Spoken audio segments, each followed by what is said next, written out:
Well, you referred to the cost of doing somebody's whole genome coming rapidly down. That's right. I mean, what was the first one? What, a billion, multi-billions, right? Yeah, right. And what is it, 5,000 somebody told me? That's right, 5,000. The curve is going to continue? That's right. And fortunately, Moore's Law and the other things are helping us because the volume of data that we now have to deal with is the new problem. So the genomic data that we have today, the networks are not fast enough to send them. So we actually have to ship boxes and boxes of hard drives from the various places to be able to do the different kinds of analysis. So we're working on new techniques that will allow us to deal with massive amounts of data and to deal with that more efficiently. Well, this gets to the issue of what the big issues are for you in your job as CIO of the company. Yeah. Massive amounts of data? Yeah. Is that a big one? Absolutely.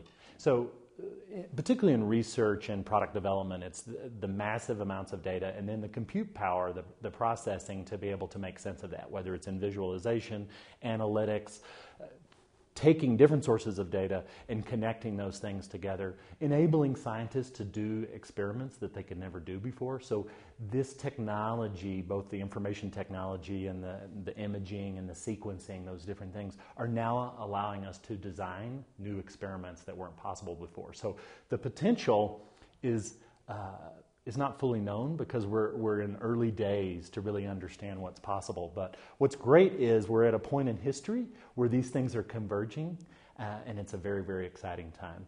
I think for me, though, IT isn't just in research and development, but it's also in product development. So how can we get patients more involved in how drugs are developed? So you could have consumer-driven product development. So take a company like 23andMe. I don't know if you're familiar with this. I am. It does the genetic analysis of anybody, right? So this is a consumer company that makes this sequencing available to people for a relatively small, under $500 that you can do that. But what's exciting about that is you can also participate in open experiments. So if you're in here, you contribute your DNA, and then you start to answer all of these health questions and start to build up this enormous knowledge base. And again, it's consumer driven.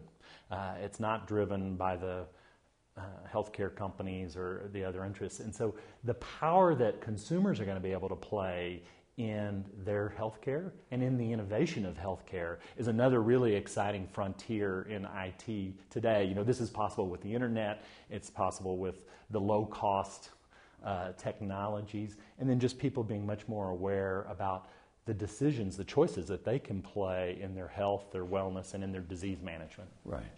All of this becomes possible because of the increasing power, in one way or another, of the infotech. Is that fair? Absolutely. It's the declining cost, it's the ubiquity, the applications that are being developed on the iPhone, for example. People have developed applications that use games to help kids understand how to manage their insulin levels, or start to develop monitors and tools. You can start to imagine how, as we age, we may want to be able to monitor and provide our healthcare provider with, how is my blood pressure changing throughout the day, or how are my symptoms progressing?